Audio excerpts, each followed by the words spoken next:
चैतन्यानंद सरस्वती उर्फ पार्थ सारथी की तलाश इस वक्त दिल्ली पुलिस कर रही है। चेतानंद कहां छुपा है, आखिर दिल्ली से भागने में उसकी मदद कौन कर रहा है? जब से चैतन्यानंद यौन शोषण के गंभीर आरोप लगे हैं, तब से वो भगवाधारी फरार है। 5 राज्यों में पुलिस उसकी तलाश कर रही है। लुकआउट नोटिस भी जारी हुआ है, लेकिन बाबा का कोई सुराग नहीं मिल रहा है। और इसी बीच एक बड़ी खबर आ रही है, वो भी आपको बता दें। चैतन्यानंद ने दिल्ली की पटियाला हाउस कोर्ट का दरवाजा खटखटाया। गिरफ्तारी से बचने के लिए उसने अंतरिम जमानत की मांग की है। दिल्ली की पटियाला हाउस कोर्ट में सुनवाई भी हो रही है। पार्थ स्वामी चैतन्यानंद फरार है और इधर कोर्ट में सुनवाई चल रही है। दिल्ली की पटियाला हाउस कोर्ट में इस वक्त ये सुनवाई जारी है। अब आप देखिए, एक तरफ चैतन्यानंद की तलाश है, आगरा उसकी लास्ट लोकेशन मिली थी, अलग अलग जगह पर छापे मारे जा रहे हैं, कुल 5 राज्यों में छापे मारे जा रहे हैं। तो दूसरी तरफ पहले एक गाड़ी मिलती है जिसमें वीआईपी नंबर होता है, यूएन का नंबर होता है। उसके बाद एक के बाद एक कई गाड़ियों का जखीरा मिलता है। बहुत सी वीआईपी लग्जरी गाड़ियां पाई जाती हैं। और इन 2 तस्वीरों के जरिए हम आपको बताने की कोशिश कर रहे हैं कि पुलिस अब कितनी सरगर्मी से तलाश कर रही है।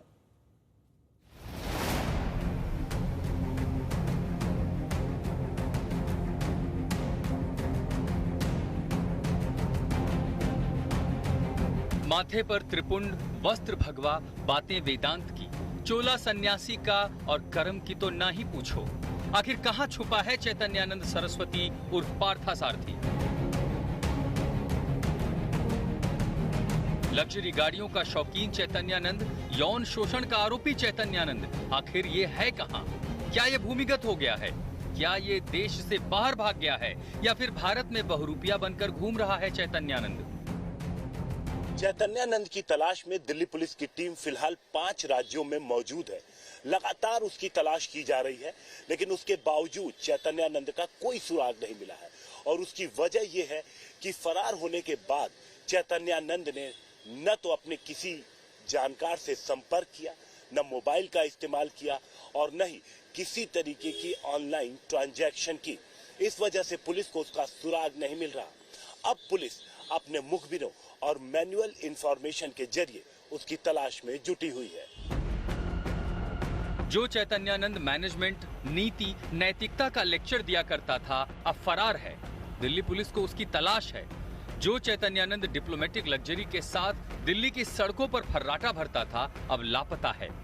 जब से चैतन्यानंद पर मुकदमे हुए हैं, उसके कुछ दिनों बाद से ही वो लापता है। चैतन्यानंद दिल्ली के Sharda Institute of Indian Management का सर्वे सर्वा था।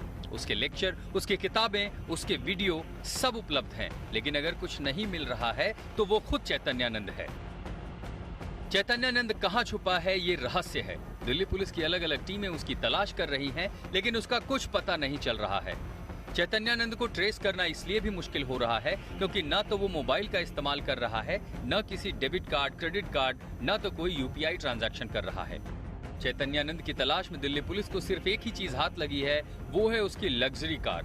दिल्ली पुलिस ने उसकी BMW बरामद कर ली है। दावा है कि इसी BMW से चैतन्या भागा है, लेकिन कहां भागा ये कोई नहीं जानता। इसके अलावा चैतन्या की वोल्वो कार को भी पुलिस ने कब्जे में ले लिया है। चैतन्या के खिलाफ दिल्ली पुलिस ने लुकआउट नोटिस भी जारी किया है। देश के सभी एंट्री एग्जिट पॉइंट्स के जरिए चैतन्या और पार्था सारथी के लिए निगरानी बढ़ा दी गई है। हिमांशु मिश्रा, दिल्ली, आज तक। और अब हम आपको उस शख्स से मिलवाने जा रहे हैं जो चैतन्यानंद को बहुत करीब से जानता है। चैतन्यानंद के इंस्टीट्यूट के पूर्व छात्र ने आज तक से एक्सक्लूसिव बातचीत में कई चौंकाने वाले खुलासे किए। पूर्व छात्र ने चैतन्यानंद की पूरी मोडस ऑपरेंडी खोल के रख दी। जो ये स्वामी पर आरोप लग रहे हैं कि वो छात्रों के साथ छेड़छाड़ करता था, उनको लालच देता था, आप उस इंस्टीट्यूट में रहे, आप स्वामी के बारे में क्या जानते हैं? स्वामी के बारे में मैं बस ये बोलना चाहूंगा कि मुझे सिर्फ उनका नाम ही पता है, स्वामी पार्थ सारथी। उनका बैकग्राउंड क्या है, उनके फैमिली मेंबर क्या है, उनका आधार कार्ड पे क्या नंबर है, नाम है, वो मुझे नहीं पता है। ये इंस्टीट्यूट में ये पहली बार नहीं हुआ है जो ये इस बार ये चीजें जो निकल के आ रही है। इससे पहले भी हो चुका है। इससे पहले भी लोगों के साथ व्यवहार किया हुआ है और इस तरह की गतिविधियां पहले पाई गई हैं। बट हालांकि एक पावरफुल होने के नाते इन्होंने उन केसेस को पैसे के रुतबे पे उनको दबाया गया है। बट ये मैं उन 17 छात्राओं को धन्यवाद देना चाहूंगा कि जिन्होंने इस कॉल को, इस मुद्दे को इतने ऊपर तो, जिसकी वजह से ये चीजें हाईलाइट हो पा रही हैं।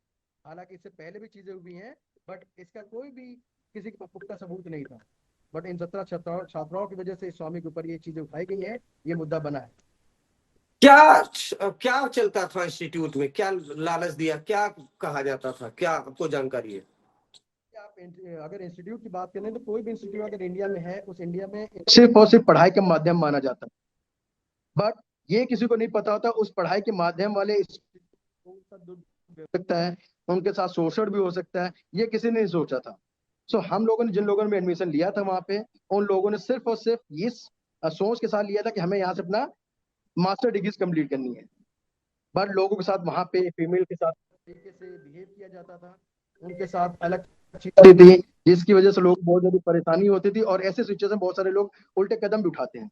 नहीं, क्या फीमेल के साथ क्या होता था? आप अगर प्रक्रिया पूरे एडमिशन की, क्या फीमेल के साथ कुछ फीमेल ने आपको? अगर मैं प्रोसेस की बात करूँ तो शुरुआत में बच्चों को जो है नॉर्मली जब एडमिशन के लिए आते थे, उनको अच्छी अच्छी लुभावनी चीजें बताई जाती थी कि आपकी कॉलेज की फीस कम है, आपको फॉरेन इंटर्नशिप दी जाएंगी, उसके बाद आपका टेस्ट होगा, आपको कोई भी अलग से कोई पैसे नहीं देने होंगे। इस तरह की चीजों को स्टूडेंट को बताया जाता था। उसके बाद जब बच्चे आ जाते थे एडमिशन लेके, एडमिशन के दौरान में ही उनसे ओरिजिनल डॉक्यूमेंट सारे सबमिट करा लिए जाते थे, उनके 10th 12th की मार्कशीट, ग्रेजुएशन की मार्कशीट या पासिंग सर्टिफिकेट। सो एक स्टूडेंट के पास हाथ बंद जाने का सबसे बड़ा रीजन वो भी था कि लोगों के ओरिजिनल डॉक्यूमेंट सबमिट हो जाते थे, उनके पास कोई और ऑप्शन होता नहीं था। सो इसकी वजह से भी कुछ लोग अपने आप को शांत कर लेते थे या अपनी उन तकलीफों को बयां नहीं कर पाते थे, उनको धमकियां दी जाती थी। उसके बाद जब कॉलेज स्टार्ट होता था, उस समय हर एक बैच में से कुछ लोगों को आइडेंटिफाई किया जाता था, फीमेल्स को आइडेंटिफाई करने के बाद उनको पॉइंट आउट किया जाता था। जो फीमेल स्टाफ थी वो उनसे जाके रूबरू होती थी, उनको बताती थी कि आपको फॉरेन ट्रिप मिलेगी, आपका प्लेसमेंट अच्छा होगा, आपको पैकेज अच्छा मिलेगा, आपको फ्यूचर आपका सिक्योर हो जाएगा। इस तरह की चीजें जब फीमेल को बताई जाती थी तो एज अ फीमेल अगर आप सोचोगे तो उनको लगेगा कि हाँ ये चीजें उनके लिए अच्छी, उनका कैरियर बन जाएगा। लेकिन हकीकत में जब वो बात के आगे कदम बढ़ाती हैं और वहां पे जाके उनको मिलता है कि उनके साथ तो ये सब चीजें करने के बाद ये सब चीजें हो रही हैं। सो एज अ फीमेल उनके लिए बहुत ही ज्यादा ये एक बुरा संदेश होता था, और जिसकी वजह से उनको बहुत सारा कुछ स्ट्रगल करना पड़ता था। तो ये सिचुएशन उनको गुजरना पड़ता था। और हिमांशु मिश्रा इस वक्त हमारे सहयोगी दिल्ली के वसंत कुंज थाने से हमारे साथ जुड़े हुए हैं। हिमांशु, एक तरफ चैतन्यानंद फरार है, कुछ अता पता नहीं है, पुलिस जांच कर रही है, तलाश कर रही है, दूसरी तरफ कोर्ट में सुनवाई भी चल रही है। आपके पास अभी क्या जानकारी इस मामले से जुड़ी हुई? देखिए, लगातार पुलिस तलाश रही है और इस दौरान पुलिस ने, देखिए, इस पूरे मामले में हिमांशु दो तरीके से काम किया। एक तो एक टीम लगाई गई जो चैतन्यानंद को तलाशने में जुटी है।